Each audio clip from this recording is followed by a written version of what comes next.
الحمد لله وكفى والصلاة والسلام على من لا نبي بعد أما بعد فأعوذ بالله من الشيطان الرجيم بسم الله الرحمن الرحيم وذكر فإن الذكر تنفع المؤمنين قال النبي صلى الله عليه وسلم من حسن اسلام المرء تركه ما لا يعني آمنت بالله صدق الله العظيم وصدق رسوله النبي الكريم ونحن على ذلك من الشاهدين والشاكرين والحمد لله رب العالمين۔ ایک مرتبہ سب حضرات درود شریف پڑھ لیں۔ اللهم صل على محمد وعلى آل محمد كما صليت على إبراهيم وعلى آل إبراهيم إنك حميد مجيد۔ اللهم بارك على محمد وعلى آل محمد كما باركت على إبراهيم وعلى آل إبراهيم إنك حميد مجيد۔ ہمارے نہایت واجب الاحترام بزرگ بھائی احمد حسن صاحب، انہوں نے ایک خوبصورت مکان بنایا ہے، تو مکان بنانے کی خوشی میں ہم سب کی دعوت کی ہے۔ جب انہوں نے مکان شروع کیا تھا تو اسی وقت انہوں نے فرمایا تھا کہ مکان شروع کیا ہے، جب پورا ہوگا تو آپ حضرات کی دعوت کی جائے گی۔ تو کئی مہینوں سے جو ہے ہم اس دعوت کے انتظار میں تھے، تو آج الحمدللہ وہ خواہش پوری ہوئی ہے۔ چونکہ مکان بنا ہے، گھر بنا ہے،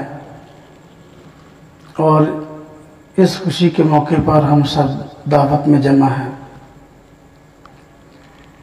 تو کچھ باتیں اس مناسبت سے آپ حضرات کی خدمت میں عرض کروں گا۔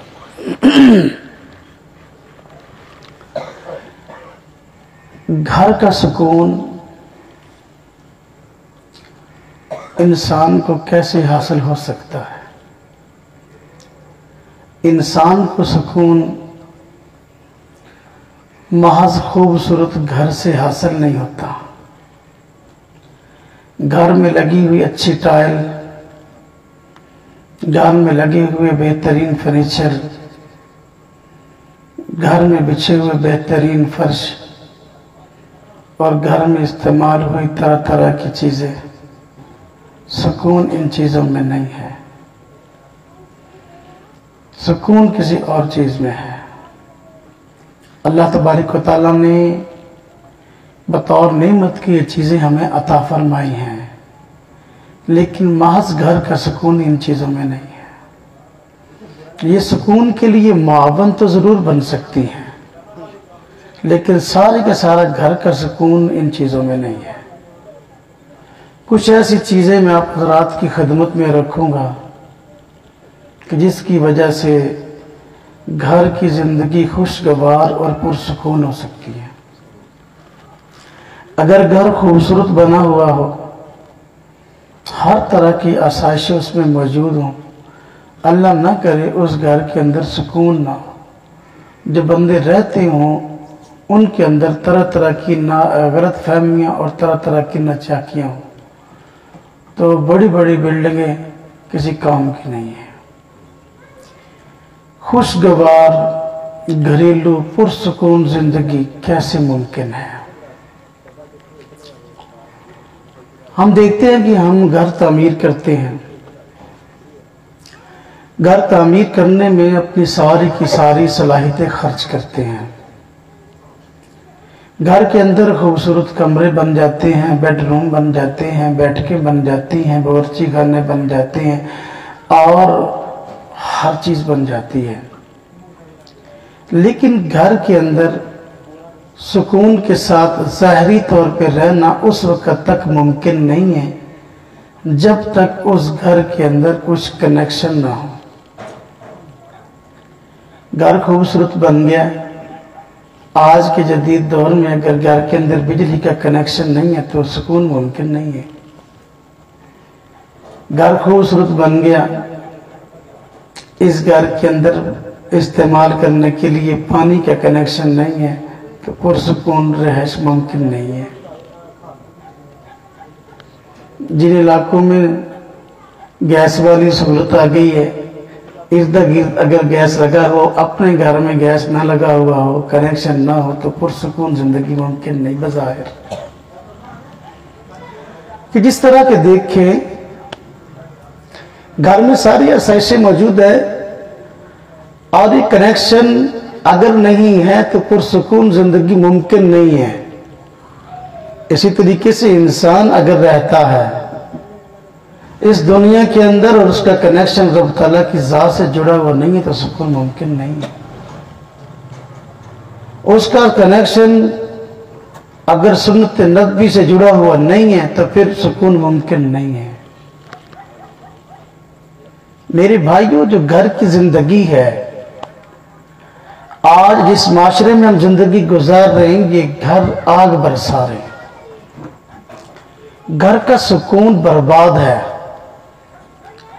اس کی وجہ یہ ہے کہ جن چیزوں سے سکون ملتا ہے عام طور پر وہ چیزیں حاصل نہیں کی جاتی یا وہ چیزیں اپنائی اور صفات اپنائی نہیں جاتی. گھروں کے اندر ہم دیکھتے ہیں کہ گھر کے 5-6 افراد ہیں، بس اوقات 6 افراد میں سے کوئی بھی دوسرے سے بات کرنے کو تیار نہیں ہے. کہنے کو وہ ایک گھر کا فرد ہے، کہنے کو وہ ایک گھر کی رہائشی ہیں، لیکن ایک گھر کے اندر رہتے ہوئے ایسے ایک دوسرے سے اجنبی ہیں جو ایک دوسرے کے اتنے مخالف ہیں کہ شاید کہ ایک دوسرے کو قتل کرنے کے در پہ.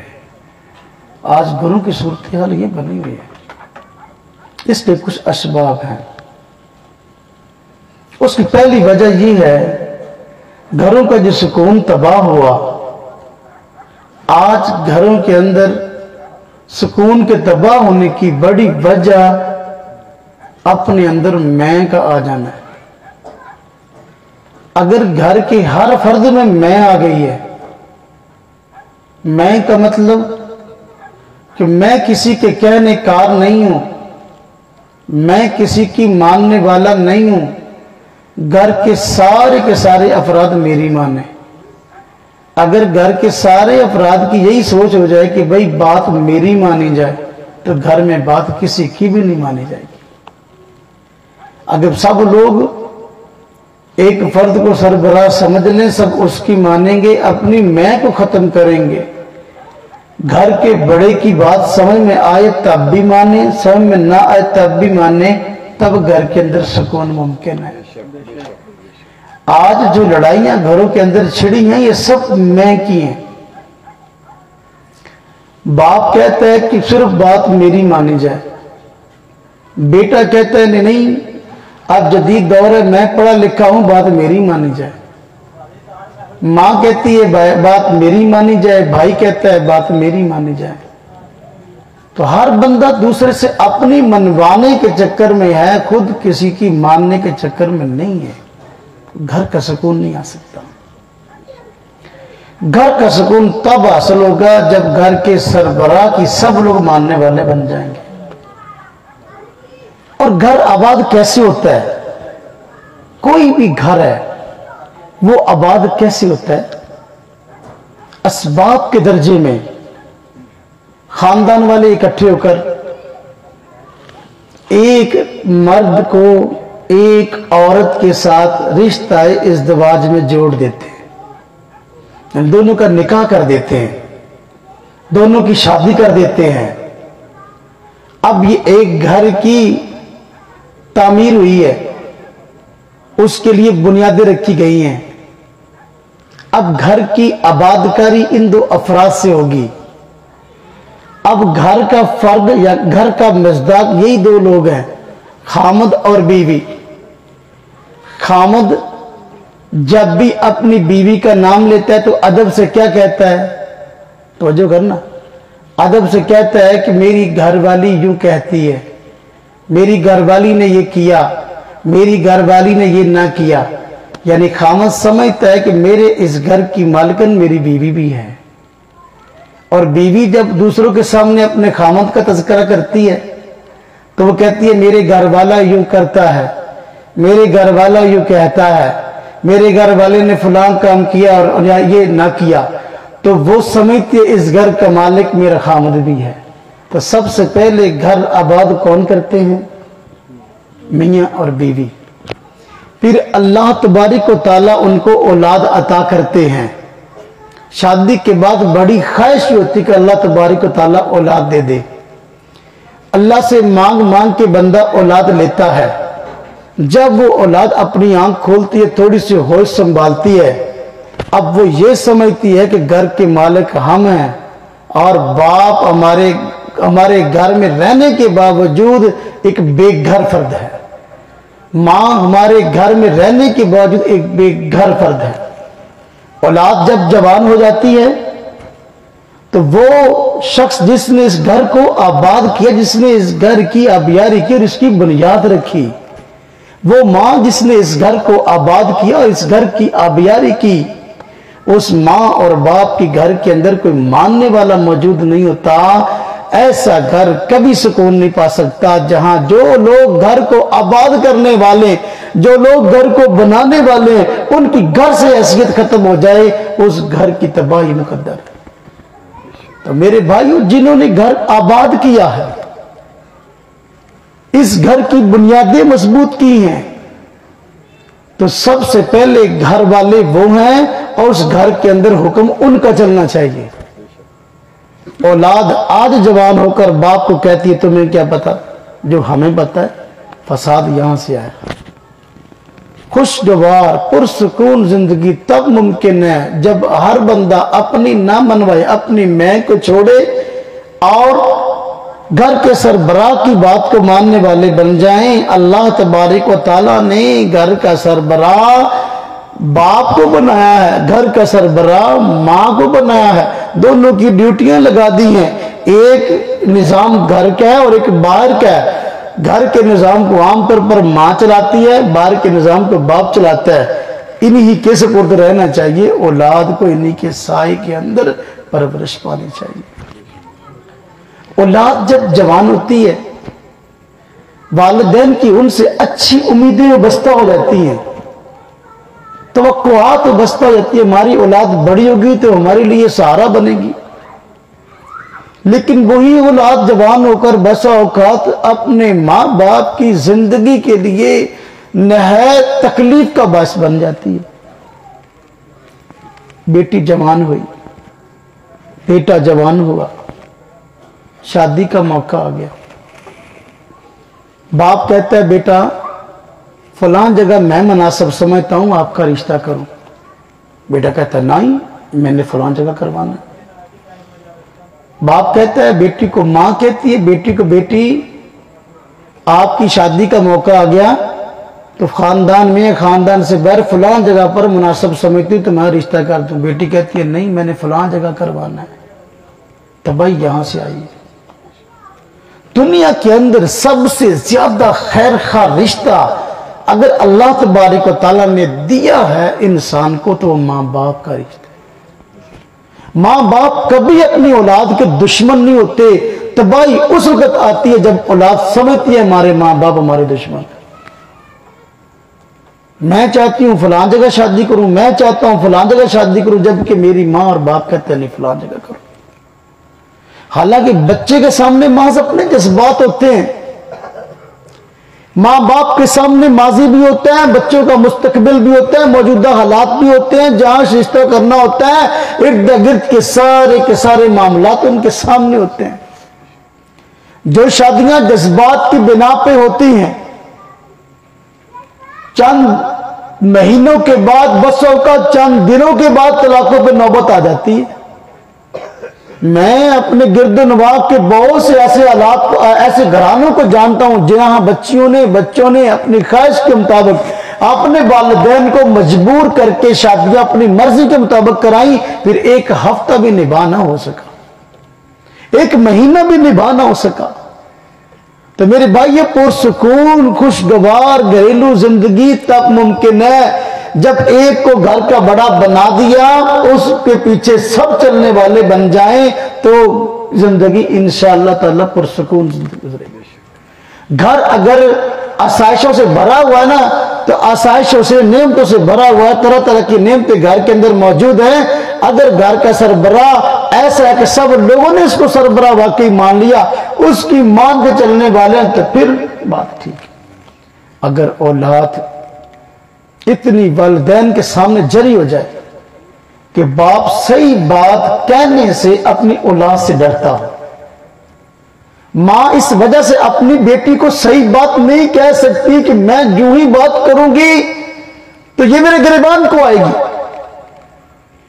جس کے بارے میں یہ گمان ہے ماں کا باپ کا کہ ہم اس کو صحیح بات نہیں کہہ سکتے، کہیں گے ہمارے گریبان کو آئیں گے، جس بچے کا بچی کا یہ رویہ ہے سنو سمجھے اس نے اپنے آپ کے لیے رحمت کے دروازے بند کر دیے، اللہ کی رحمت کے دروازے بند ہو گیا، اس گھر میں سکون نہیں آ سکتا۔ ہمارے گھروں کے اندر جو آج فساد ہے، ہر گھر کے اندر ناچاکیاں ہیں، اس کے اسماء میں یہ میں ہے، ہر بندے کی میں نہیں مر رہی، کسی کو کوئی بندہ بڑا ماننے کو تیار نہیں ہے۔ بس اوقات گھر کے اندر خواتین اپنی باتوں پر اصرار کر کے مردوں کو زیر کرنے کی کوشش کرتے ہیں، حالانکہ اللہ تبارک و تعالیٰ نے قرآن کریم میں فرمایا الرجال قوامون علی النساء، مرد حکمران ہیں عورتوں پر، اس لیے مردوں کی مردانگی کا عورتوں کو خیال رکھنا چاہیے، ان کی مان کر چلیں گی تو تب کامیابی ہے۔ ہاں مردوں کو بھی چاہیے کہ بیوی چونکہ گھر والی ہے، گھر کا فرد ہے، اس لیے کوئی اہم معاملہ ہو اس سے مشورے کے بغیر کام نہ کرے۔ آج افراط تفریط کا شکار ہیں ہم، بعض معاشروں میں مردوں کی مانی جاتی ہے اور عورتوں کی بالکل نہیں مانی جاتی، عورتوں پہ ظلم ہوتا ہے، یہ بھی بات خلاف اسلام ہے۔ اور بعض جگہ پر عورتوں کی مانی جاتی ہے اور مردوں کو کوئی نہیں پوچھتا، یہ بھی بات خلاف اسلام، دونوں کی مان کے چلنے۔ آج مغربی ممالک یہ پروپیگنڈا کرتے ہیں، سازشیں کرتے ہیں کہ دیکھو جی مرد اور عورت دونوں ایک ہی گاڑی کے دو پہیے ہیں، تو پھر کیا وجہ ہے کہ مرد گھر کا سربراہ ہے اور عورت گھر کی وہ سربراہ اس درجے کی نہیں جس درجے کا مرد ہے، تو دو پہیے دونوں کو برابر چلنا چاہیے۔ ہم کہتے ہیں گاڑی جو ہے وہ پہیوں والی ہوتی ہے، لیکن ایک پہیہ آگے ہوتا ہے کہ پیچھے ہوتا ہے، تو دونوں چلیں لیکن آگے والا پہیہ آگے چلے، پیچھے والا جو ہے پیچھے چلے۔ عورت کی عزت پیچھے چلنے میں ہے، آگے چلنے میں نہیں ہے۔ گھر کا سکون جو آج تباہ ہوا اس کی دوسری وجہ ایک اور بہت بڑی ہے، ہمارے گھروں کے اندر جھوٹ پھیل گیا۔ اس طرح حضرت بڑا قیمتی بیان فرما رہے تھے، ان کے بیان کے بعد مجھے تو بات کرنا ذرا مشکل معلوم ہو رہا ہے، جھوٹ کی بات کر رہے تھے۔ گھروں کا جو سکون تباہ ہے وہ جھوٹ کی وجہ سے ہے، گھروں کے اندر جو لڑائیاں ہیں وہ جھوٹ کی وجہ سے ہیں، اور حضور نبی پاک صلی اللہ علیہ وسلم نے جھوٹ کو منافقت کی علامت بتایا۔ توجہ کرنا ذرا، آپ نے فرمایا آیت المنافق ثلاث، منافق کی علامت تین ہے، اذا حدث کذب، بات کرے تو جھوٹ بول لے، اذا وعد اخلف، وعدہ کرے تو وعدہ کی خلاف ورزی کرے، اذا اؤتمن خان، امانت رکھواؤ تو خیانت کرے۔ آپ صلی اللہ علیہ وسلم نے جھوٹ بولنے کو منافقت بتایا، منافقت کی نشانی بتایا، اور قرآن کریم میں اللہ پاک نے فرمایا ان المنافقین لکاذبون، منافق لوگ جھوٹ بولتے ہیں۔ جھوٹ بندہ جس گھر میں جھوٹ بولا جاتا ہے اور جھوٹ کو جائز سمجھا جاتا ہے اس گھر کے اندر سکون نہیں رہ سکتا، اس لیے کہ جھوٹا بندہ کسی کے بارے میں کبھی بھی کچھ بھی کہہ سکتا ہے، ماں کے بارے میں بھی، بہن کے بارے میں بھی، بیٹی کے بارے میں بھی، باپ کے بارے میں بھی۔ آج ایسی اولادیں موجود ہیں جو بسا اوقات اپنی بیوی کی سائڈ مارتے ہوئے اپنے باپ اپنی ماں کے بارے میں ایسی باتیں کر جاتے ہیں کہ زبان سے ان کو جو ہے وہ ادا کرنے سے انسان کی زبان جلتی۔ جھوٹ ہمارے بڑے کہا کرتے ہیں کہ جھوٹ جو ہے اگر ایک انسان ایک جھوٹ بول لیتا تو اس کو اپنے اس جھوٹ کو چھپانے کے لیے 100 جھوٹ بولنے پڑتے ہیں۔ آج جھوٹ کے پھیلنے کی سب سے ایک بڑی وجہ جو ہے وہ یہ گانے اور فلمیں اور ڈرامے ہیں۔ توجہ کرنا ذرا، یہ گانے، فلمیں، ڈرامے، یہ الف سے لے کر یا تک سارے جھوٹ ہیں۔ آپ کسی گانے پہ غور کریں، الف سے شروع ہوتا ہے، جھوٹ سے شروع ہوتا ہے، وہ ختم ہوتا ہے تو جھوٹ پہ ختم ہوتا ہے۔ وہ گانا گانے والا کہہ رہا تھا تیرے بغیر میں رہ نہیں سکتا، مر جاؤں گا، یہ ہو جائے گا، وہ ہو جائے گا۔ ایک فلم ڈرامے میں کسی اور کے ساتھ گھوم رہا، دوسرے میں کسی اور کے ساتھ گھوم رہا ہے، اور جو کچھ وہ کہہ رہا ہے اس کو پتا میں ایکٹنگ کر رہا ہوں، اس کی کوئی حقیقت نہیں ہے۔ اب آپ مجھے بتائیں، گانے گانے والا، یہ فلم اداکار، گلوکار جو کچھ کہہ رہا ہے اور اس کو پتا ہے یہ شروع سے لے کر آخر تک جھوٹ ہے، میں صرف ایکٹنگ کر رہا ہوں۔ جو بندہ اس جھوٹ کو سنے گا انجام کیا ہوگا؟ حضور نبی پاک صلی اللہ علیہ وسلم کا ارشاد ہے، الغناء جنبۃ النفاق فی القلب، گانا دل کے اندر منافقت پیدا کرتا ہے، کما ینبت الماء الزرع، جس طرح کے پانی کھیتی کو پیدا کرتا ہے۔ گانا دل میں منافقت کو پیدا کرتا ہے۔ توجہ کرنا، گانا سب سے بڑا جھوٹ ہے، اور جھوٹ کو منافقت کی علامت بتایا گیا ہے۔ منافقت کیا چیز ہے؟ بندہ آج ہمارے یہاں منافقت کی صورت پائی جا رہی، وہ عملی ہے، بندہ عملاً شریعت کے احکامات کو جھٹلا دے، شریعت کے احکامات پر عمل کرنے کو جی نہ چاہے، یہ منافقت ہے۔ مسجد سے اذان کی آواز سنائی دیتی ہے، 5 وقت حی علی الصلاۃ کی آواز آتی ہے، آؤ نماز کے لیے، 5 وقت مسجد سے آواز آتی ہے، حی علی الفلاح، آؤ کامیابی کی طرف۔ کیا وجہ کہ ایک مسلمان اس آواز کو کان سے سنتا ہے لیکن اس کے کان پہ جو تک نہیں دکھتی مسجد میں نماز کے لیے نہیں جاتا؟ یہ عمل نفاق ہے میرے بھائیو، یہ ہے منافقت کہ بندے کا شریعت اسلام پر عمل کرنے کو جی نہ چاہے، یہ عمل منافقت ہے۔ رمضان المبارک کا مہینہ آیا، روزوں کا اللہ تبارک و تعالیٰ نے فرمایا روزے رکھو، فمن شہد منکم الشہر فلیصم، جو تم میں سے بندہ اس رمضان کے مہینے کو پائے وہ اس کا روزہ رکھے۔ لیکن رمضان کا مہینہ آیا، بندہ مسلمان ہے، اپنے آپ کو مسلمان کہتا ہے، حضور کا امتی کہتا ہے، اور کہتا ہے میں حضور کے جو ہے وہ عشق میں مرنا چاہتا ہوں، مر جاؤں گا، فلاں ہو جاؤں گا، لیکن رمضان کے روزے ہے، روزہ نہیں رکھ رہا۔ یہ کیا ہے؟ یہی منافقت ہے، اور یہ گانا سننے کا وبال ہے، یہ فلمیں دیکھنے کا وبال ہے، یہ ڈرامے دیکھنے کا وبال ہے۔ آج جو بے حیائی کا یہ سیلاب پھیلا ہمارے گھروں کے اندر اور گھروں کی لچاکیاں ہوئی ہیں، اس جھوٹ کو سننے، دیکھنے، آگے پھیلنے کی وجہ سے۔ گھروں کے اندر ڈرامے چل رہے ہیں، فلمیں چل رہی ہیں، ڈراموں کا موضوع کیا ہے؟ کوئی ڈرامہ آپ کھول لیں وہاں سوائے فحاشی اور یعنی کہ یہ سازشوں کے اور کچھ نہیں ہے۔ سازشیں عورتیں کر رہی ہیں، گھر میں سب کو لڑا رہی ہیں، مرد سازشیں کر رہے ہیں، سب کو لڑا رہی ہیں، یہ ڈرامے، یہی کہانیاں بنی ہوئی ہیں، الف سے یا تک یہی سارے کا سارا معاملہ ہے۔ جب ایک عورت گھر کے اندر بیٹھ کر یہ ڈرامہ دیکھے گی اور جو عورتیں ڈرامے کے اندر سازشیں کر رہی ہیں وہ اس کو ذہن کے اندر بٹھا لے گی، اب گھر کے اندر وہ اللہ اللہ تو نہیں کرے گی، وہ لڑائی کروائے گی، وہ آگ ہی لگائے گی۔ ڈراموں اور فلموں کے اندر سوائے گھروں میں آگ لگانے کے کچھ نہیں ہے میرے بھائیو۔ اگر ہم چاہتے ہیں ہمارا گھر روحانی جسمانی ہر اعتبار سے جو ہے پرسکون ہو جائے تو ہمیں اس جھوٹ کے بازار کو بند کرنا ہوگا، فلموں کو بند کرنا ہوگا، ڈراموں کو بند کرنا ہوگا، ٹی ویوں کو بند کرنا ہوگا، اور یہ نیٹ کو بند کرنا ہوگا۔ پہلے ایسا ہوتا تھا، کسی نے کوئی فلم دیکھنی ہوتی تو بڑی پلاننگ کے ساتھ وی سی آر کرائے پہ لایا جاتا تھا، نوجوان لڑکے چپ چپ کر بیٹھکوں میں جا کے جو ہے نا وہ وی سی آر دیکھتے تھے، فلم دیکھنی آج۔ پہلے 2-3 ہفتے جو ہے وہ پلاننگ کرتے، پھر جا کے چھپ کے کہیں جا کے فلم دیکھتے۔ اب صورتحال یہ کہ موبائل ایک ایسی مصیبت، اس پر ہر وقت جو چاہے جتنا چاہے دیکھ لو، برے سے بری چیزیں یہاں موجود ہیں۔ تو میرے بھائی گھروں کا جو سکون آج تباہ ہوا ہے یہ فلموں اور ڈراموں کی وجہ سے جھوٹ پھیلایا جا رہا ہے. اس کا سد باب کرے. اگر ہم چاہتے ہیں گھروں کے اندر سکون ہے تو اس کو بند کریں. گھروں کے اندر سکون جو آج ہمارا تباہ ہوا ہے اس کی ایک وجہ یہ بھی ہے کہ گھروں کے اندر چغلی عام ہے.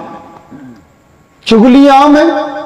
چغلی کے معنی دوسرے کی اپنا عیوب کو بیان کرنا اور ان کو اچھالنا. خاندان کے اندر جہاں بیٹھا ہے جہاں بیٹھی ہے وہاں پر دوسرے کی جڑیں کاٹنی ہے. غیبت کا معنی ہوتا ہے کہ بندے میں کوئی عیب اور کوئی نقص پایا جاتا ہے اس عیب اور نقص کو دوسروں کے سامنے بیان کرنا, اس کی شخصیت کو مجروح کرنا. اگر وہ خود سن لے تو اس کو غصہ آئے, اس کو برا لگے. یہ غیبت ہے, یہ چغلی ہے. قرآن کریم میں اللہ رب العزت نے اس کے متعلق بڑی عجیب بات فرمائی ہے. اور میں یہ جو چغلی کرنے والا ہے یہ ایسے جس طرح کہ اپنے مردار بھائی کے گوشت کو کھاتا ہے. انسان کا گوشت تو ویسے حرام ہے اور پھر اپنے بھائی کا گوشت کون کھائے گا؟ ایحب احدکم ان یاکل لحم اخیہ میتا فکرہتموہ. اللہ فرماتے ہیں کیا تم ناپسند سمجھتے نہیں اس بات, کیا تم پسند کرو گے اس بات کو کہ اپنے مردار بھائی کے گوشت کو کھاؤ؟ نہیں, ایسا نہیں ہوتا. اپنے بھائی کا گوشت بندہ نہیں کھاتا, پھر فوت ہو جائے, فوت شدہ تو اور زیادہ قابل ترس ہوتا ہے, اس کا گوشت کون کھاتا ہے؟ آج گھروں کے اندر جو فساد ہے اس چغلی اور غیبت کی وجہ سے ہے, اور جس کی وجہ سے آج بھائی بھائی سے نہیں بول رہا, بہن بہن سے نہیں بول رہی, ماں بیٹی سے نہیں بول رہی, باپ بیٹے سے نہیں بول رہا. بس اوقات مہینوں کے مہینوں بلکہ سالوں کے سالوں گزر جاتے ہیں اور باپ بیٹے سے بات نہیں کرتا, بیٹا باپ سے بات نہیں کرتا. یہ چغلی اس کا آج بڑا پھاٹک ہے. اگر ہم چاہتے ہیں یہ زندگی ہماری پرسکون اور گھرانہ خوشگوار ہو تو ہمیں چغلی کے راستے کو روکنا ہوگا. چغلی کے راستے کو روکیں گے تب جا کے بات بنے گی. جو بندہ ہر وقت دوسرے کو نقصان پہنچانے کے در پہ ہے تو اس بندے کی وجہ سے دوسرے لوگ ہر وقت تکلیف میں ہیں. آپ مجھے بتائیں کہ اس سے خیر کی توقع کیسے ہوگی؟ حضور نبی پاک صلی اللہ علیہ وسلم تشریف فرما تھے, صحابہ کرام بیٹھے ہوئے تھے, ایک جنازہ آیا اور گزرا تو آپ نے فرمایا یہ مستری ہے یا مسترا ہے؟ فرمایا یہ مستری ہے یا مسترا ہے. صحابہ کرام نے پوچھا یا رسول اللہ صلی اللہ علیہ وسلم یہ مستری مسترا کیا ہے؟ فرمایا یا تو یہ خود راحت پا گیا یا لوگوں کو اس سے راحت مل گئی. یعنی یہ بندہ اگر تو ایسا ہے کہ علاقے والوں نے, محلے والوں نے, خاندان والوں نے, گھر والوں نے اس کا جینا حرام کر رکھا تھا, آج یہ بیچارہ ان سے راحت پا گیا. لوگ اس کو تکلیفیں دیتے تھے, پریشان کرتے تھے, آج اس نے راحت پا لی, ان سے جان چھوٹ گئی ہے, مستری ہے.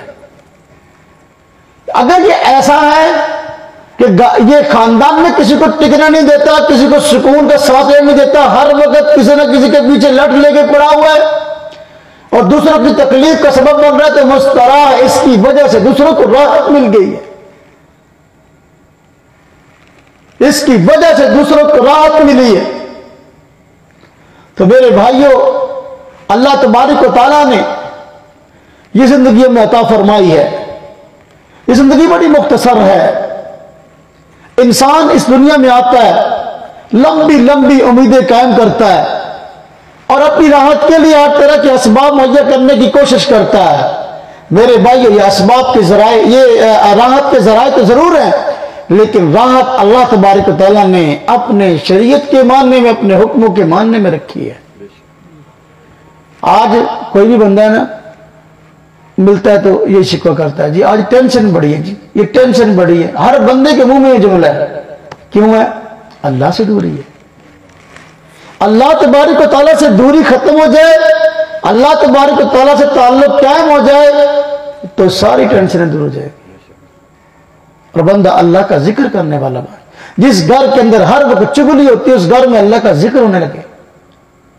اللہ کا فرماتا ہے اللہ بذکر اللہ تطمئن القلوب، لوگوں سن لو دلوں کا سکون اللہ تبارک و تعالیٰ نے اپنی یاد میں رکھا ہے. جس گھر میں اللہ کا ذکر زیادہ ہوتا ہے اس گھر میں غیر اللہ کا تذکرہ چگلیاں گفتیں کم ہوتی ہیں. خود بھی اہتمام کرے اپنے گھروں میں اپنی ماں اور بیٹیوں اور بہنوں اور بیویوں ان سب کو کہیں کہ اپنے گھروں کے اندر کثرت ذکر اللہ کریں.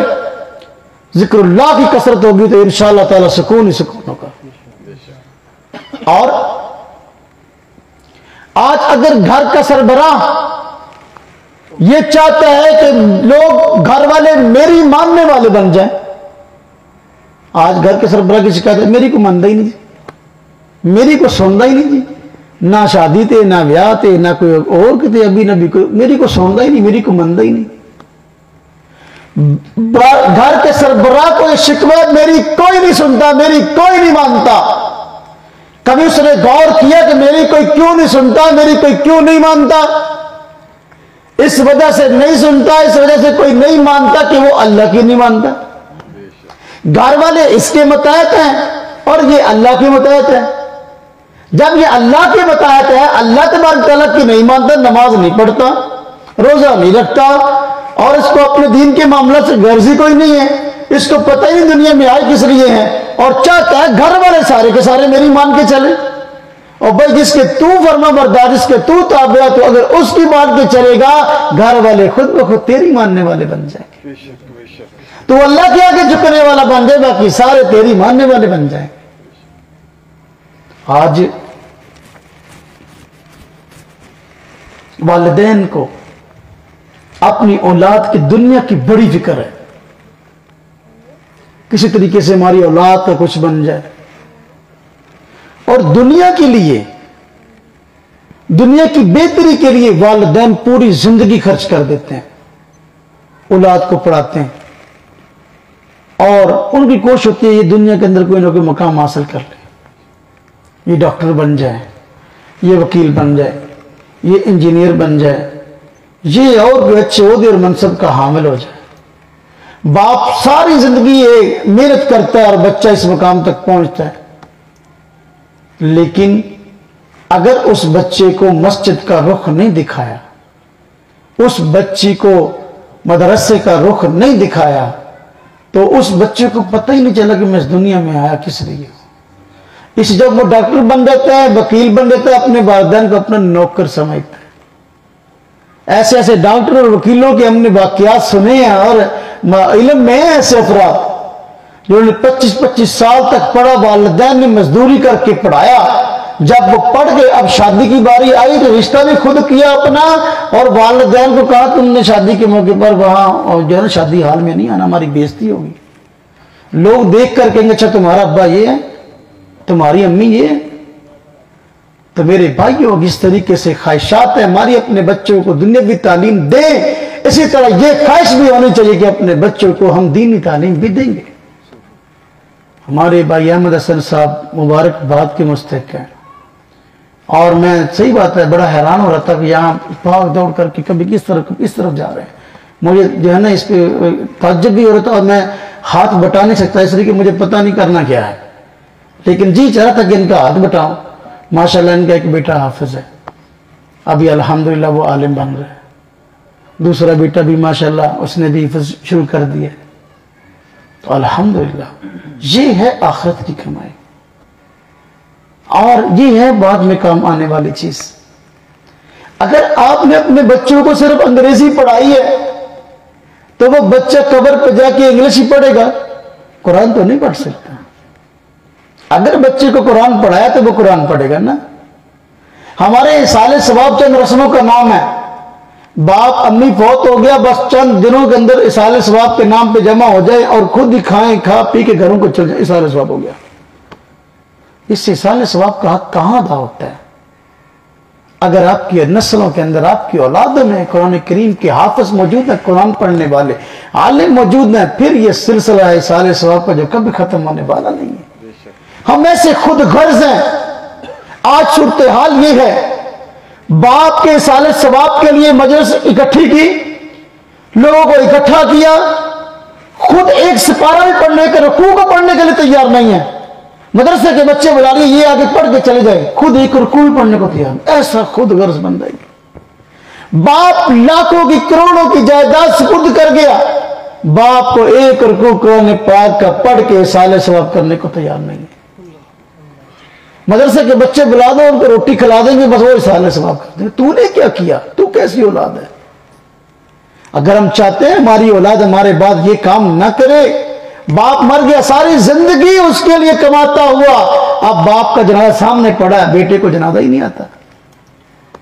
باپ کے ساتھ خیانت ہے, لیکن اس خیانت کا دروازہ باپ نے کھولا ہے. اگر باپ نے اس کو مدرسے کا رخ کروایا ہوتا اس کو جنازہ آتا. اگر باپ نے مدرسے کا رخ نہیں کروایا اس کو نہیں آتا. اس میں باپ کا پہلا قصور ہے. آج جو ہر بندہ کہتا ہے میری کو مانتا نہیں ہے, اس لیے گھر کے اندر دین نہیں. جس گھر کے اندر دین نہیں ہے لوگ نہیں مانیں گے.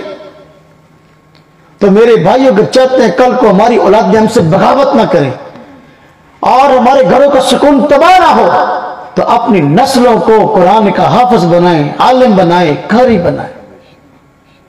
اپنی بچیوں کو دین پڑھائیں. گھروں کے اندر بچیاں فارغ ہیں, جو فارغ ہے سارا دن ٹی وی تو دیکھے گی نا. اب ٹی وی میں جو دیکھے گی بات میں وہی کرے گی.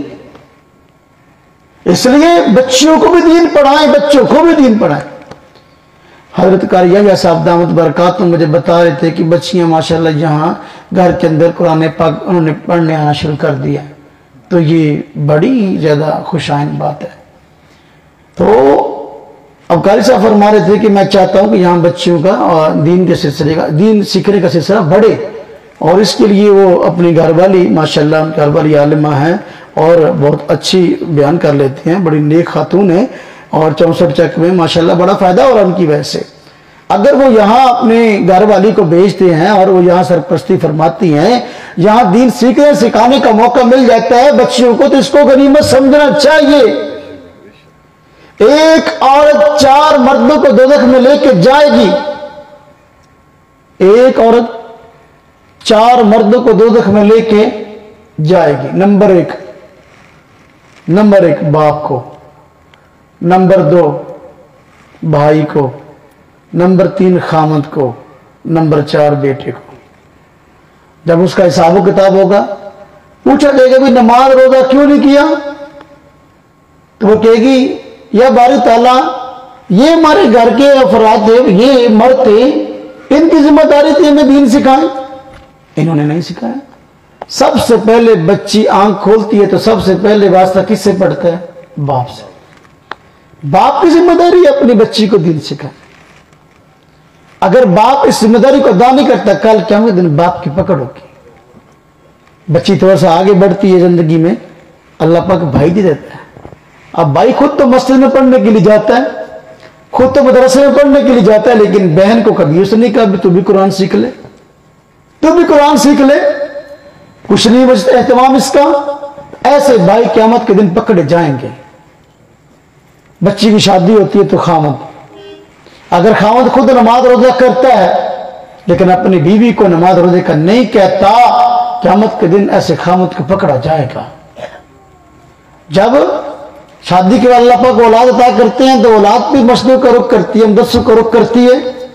اگر بیٹا خود نماز روزہ کرتا ہے لیکن ماں کو نماز روزے کا نہیں کہتا, ایسا بچہ جو ہے پکڑا جائے گا, ایسا بیٹا پکڑا جائے گا. تو ایک عورت کی وجہ سے 4 مرد دوزخ میں جائیں گے. میرے بھائیوں, اپنی بچیوں کو دین سکھائیں. یہاں الحمدللہ اگر موقع مل گیا قرآن پاک سیکھنے پڑھنے کا تو اس کو سکھائیں. آج رسم ہے ہمارے معاشرے میں, بچی کی شادی ہوتی ہے نا, تو دولہا دلہن کے سر پر قرآن پاک اٹھا کے جو ہے نا وہ اس طرح چل رہے ہوتے ہیں. جب اس کو رخصت کر رہے ہوتے ہیں, گاڑی میں بٹھاتے ہیں, اس کو کار میں بٹھا رہے ہیں تو اس سر کے اوپر قرآن رکھا ہوا ہے. قرآن کے سائے میں رخصتی ہو رہی ہے. ارے جس قرآن کے سائے میں رخصتی ہو رہی ہے وہ قرآن میں اس بچی کو پڑھایا بھی ہے کہ نہیں؟ پہلے یہ تو دیکھو. اور وہ قرآن جو جس کے سائے میں رخصت کیا جا رہا ہے کبھی اس بچی نے کبھی کھولا بھی ہے کہ نہیں؟ ہمارے گھروں کے اندر قرآن پاک غلافوں کے اندر لپٹا ہوا پڑا ہوتا ہے. بسا اوقات مہینوں کے مہینوں, سالوں کے سال گزر جاتے ہیں, اس قرآن پاک کو کھولنے کی توفیق نہیں ہوتی. اب اس قرآن کے سائے میں بچی کو رخصت کیا جا رہا ہے تو اس کا کیا فائدہ ہوگا؟ اس قرآن کو پڑھے اور پڑھائے. قرآن پاک ماضی سے لیے نہیں آیا. ہم نے یہ قرآن پاک کا ادب سنا ہے. قرآن پاک ادب والی کتاب ہے, اس کو اوپر والی جگہ پہ رکھو. بالکل ادب والی کتاب, اور ادب ہونا بھی چاہیے, اوپر جگہ رکھنا چاہیے, لیکن اتنا ادب نہ کریں کہ اتنا اونچا نہ رکھیں کہ سال میں ایک مرتبہ بھی وہاں ہمارا ہاتھ نہ پہنچے. سال میں ایک مرتبہ بھی اس کو اٹھا کے قرآن پاک پڑھنے کی توفیق نہ ہو, اتنا ادب نہ کرے, اتنا اونچا پڑا ہوا ہو. آج گھروں کے اندر صفائی ستھرائی کے بڑے اہتمام ہے, لوگ اپنے گھر کے اندر مکھی داخل نہیں ہونے دیتے. لیکن قرآن کریم ایک ایسی مظلوم کتاب ہے, گھروں کے اندر غلافوں کے اندر لپٹی ہوتی ہے, اس کے اوپر مٹی پڑی ہوتی ہے, بس اوقات اس کو دیمک لگی ہوتی ہے, اس کی کوئی صفائی کرنے والا نہیں. اس لیے دینی مجالس بعض نصیحت کی مجالس, ان سے کچھ نہ کچھ لے کے جائیں. اگر آپ چاہتے ہیں آپ کی نسلوں سے آگے لوگ جو ہے وہ فائدہ لیں میرے بھائیوں, تو پھر اپنی نسلوں کو دین سکھائیں. دیندار لوگ جتنے زیادہ ہوں گے گھر کے اندر, اتنا ہی زیادہ گھر کے اندر سکون ہوگا. ان کو پتا ہوگا کہ بھائی جھوٹ بولنا گناہ ہے, چغلی کرنا گناہ ہے, دوسرے کی عزت کو مجروح کرنا گناہ ہے, کسی پہ بہتان لگانا گناہ ہے, کسی کی بے ادبی کرنا گناہ ہے. اس کو اگر ان تمام چیزوں کا علم ہوگا تو وہ اس کا خیال کرے گا. وقت کافی ہو گیا, جب زندگی میں انشاءاللہ کبھی پھر موقع ملا تو پھر بات کریں گے. وقت کافی ہو گیا, ایک خیال میں جتنی بات ہوگی اتنی کافی ہے. تو گھر اللہ تبارک تعالیٰ کی نعمت ہے. اللہ تبارک تعالیٰ نے گھر والی نعمت ہمیں عطا کی ہے. اس گھر کا سکون تب ممکن ہے جب اس گھر کے اندر زندگی دین کے مطابق ہوگی, قرآن کے مطابق ہوگی, سنت کے مطابق. اللہ تبارک تعالیٰ ہم سب کو قرآن و سنت کے مطابق زندگی گزارنے کی توفیق عطا فرمائے. وآخر دعوانا الحمدللہ رب العالمین.